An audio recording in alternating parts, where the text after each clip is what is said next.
Bonjour à tous et à toutes, c'est Monsieur Nexus et aujourd'hui on va parler séries. Des séries, vous en connaissez sûrement. Il y en a des centaines et des centaines qui sortent chaque année, grâce notamment aux plateformes de streaming qui sont toujours plus nombreuses et qui injectent des sommes de plus en plus grandes pour les financer.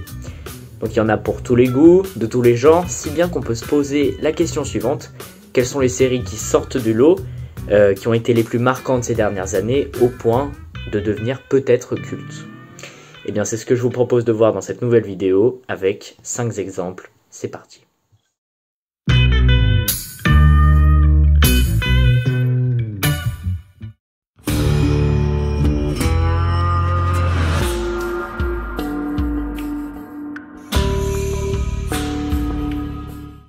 Le 20 janvier 2008, aux États-Unis, la série Breaking Bad débarque sur le petit écran.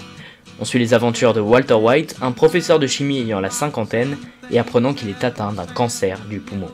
Pour mettre à l'abri sa famille financièrement après sa mort et pour s'extirper de sa vie qu'il juge morne, Walter White se lance dans le trafic de méthamphétamine. Accompagné de Jesse Pinkman, un de ses anciens élèves avec qui il décide de s'associer, Walter deviendra progressivement un génie de la drogue et un homme sanguinaire. Now, say my name. A partir de la saison 4, Netflix obtient les droits de diffusion de la série et elle connaît un succès planétaire. Aujourd'hui, on peut peut-être considérer Breaking Bad comme une série culte, ou en tout cas faisant partie intégrante de la pop culture. La série a eu un succès si grand qu'un programme dérivé est apparu en 2015 sous le nom de Better Call Saul. Je ne m'étendrai pas plus sur cette série, mais il faut savoir qu'elle est tout aussi bien que la série mère.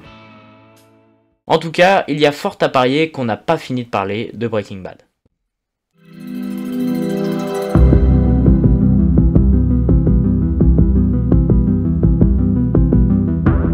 La deuxième série dont on va parler est plutôt d'actualité puisque il me semble que sa saison 4 est sortie il y a un an à peine. Dans Stranger Things, on découvre la petite ville d'Hawkins dans laquelle Will Byers, un garçon de 12 ans, disparaît mystérieusement à son domicile en 1983. Son groupe d'amis va partir à sa recherche, parallèlement à la mère du petit et au shérif de la ville. En chemin, ils découvriront une fille étrange ayant des pouvoirs télékinésiques, mais surtout que leur ville est en proie à des phénomènes surnaturels.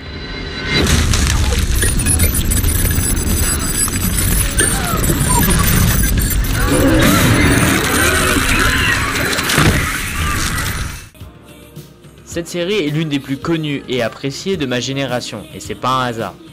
En effet, hormis sa direction artistique soignée et ses personnages attachants, la série capitalise sur la nostalgie des années 80. On ne compte plus les références que fait cette série à la décennie des années 80, sans jamais tomber dans la surenchère, et c'est pour moi ce qui fait le succès de Stranger Things comparé à d'autres séries du même genre.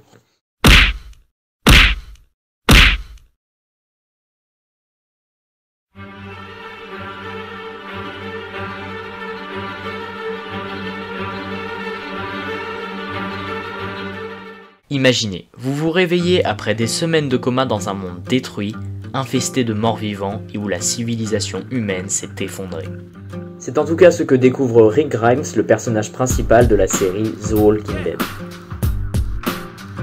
En 2010, ce show télévisé débarque sur les écrans et c'est un véritable carton. Grâce à sa violence terrifiante, son écriture soignée et ses personnages profonds et réalistes, The Walking Dead va se hisser au début des années 2010 comme un incontournable du petit écran.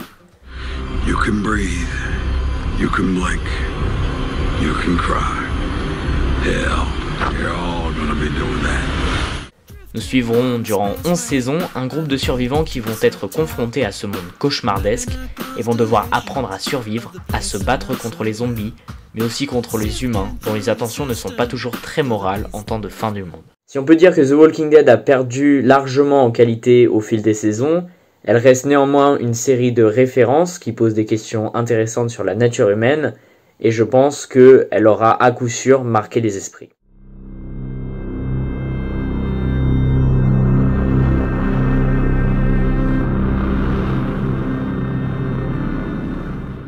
Bon, maintenant on va parler d'une série qui sort un peu du lot.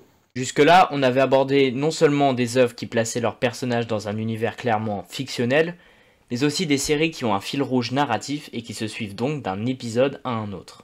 Mais Black Mirror prend le contre-pied des séries actuelles en nous présentant des histoires flirtant avec la réalité et indépendantes d'un épisode à un autre. Cette série nous propose de traiter de problématiques propres à notre monde contemporain, mais poussées à l'extrême.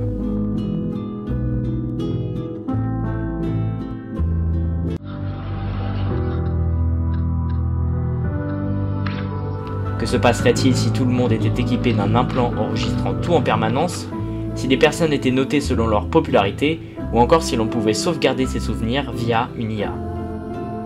Avec une écriture maîtrisée, une certaine cinématographie, mais surtout des allures de dystopie orwellienne, Black Mirror apporte des réflexions très intéressantes sur la société et ses travers, l'évolution de la technologie et ce à quoi pourrait ressembler le futur. C'est pour ça que je pense que cette série justement restera peut-être dans les esprits grâce à différentes visions du futur qu'elle apporte, et qui sait, peut-être que quelques-unes d'entre elles se dérouleront justement dans un futur proche.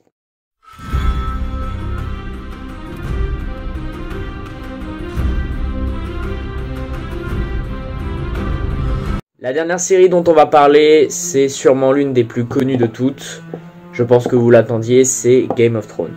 Le show nous plonge dans un univers de médiéval fantasy où les 7 royaumes de la contrée de Westeros se battent dans une guerre civile pour le contrôle du trône de fer, symbole du pouvoir absolu.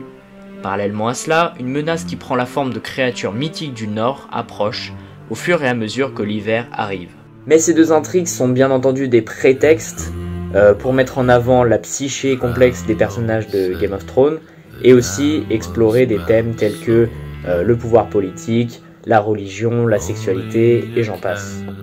Tout cela couplé à une cinématographie digne d'un blockbuster, aidé par son budget conséquent surtout au début des années 2010, et par des scènes d'action dantesques impliquant parfois des dragons.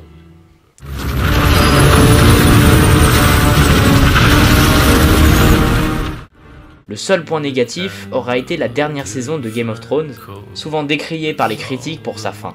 Mais bon, si vous voulez mon avis, vu la fanbase énorme qu'a eu la série depuis ses débuts, il était impossible de faire une conclusion qui aurait satisfait tous les fans de Game of Thrones.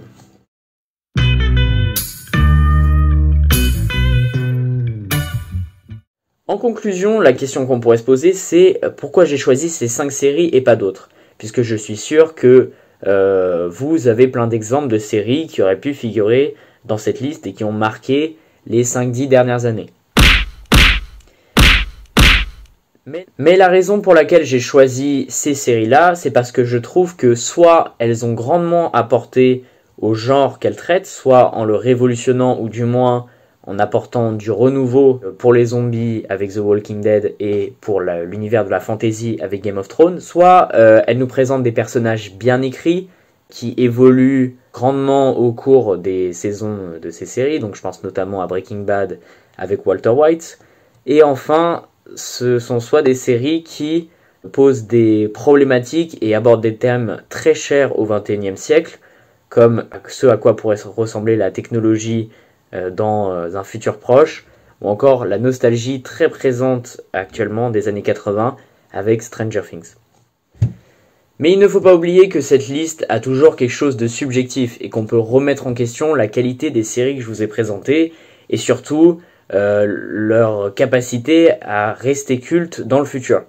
Puisque personne ne sait de quoi le futur sera fait et si ces œuvres deviendront cultes dans 20, 30, 40 ans. Aussi, il y a un autre problème, c'est que actuellement, on consomme de plus en plus de séries, mais aussi d'autres médias comme les films, la télé, Internet, etc. Et en fait, il devient de plus en plus difficile pour une œuvre de devenir culte dans la masse de contenu qui est publiée, produite chaque année et chaque jour. En tout cas, on verra bien si dans quelques années, cette vidéo aura eu raison et si les séries que je vous ai présentées deviendront cultes. En attendant, on se retrouve dans un mois pour une prochaine vidéo, sûrement l'épisode 1 de la série Super Nexus. À bientôt.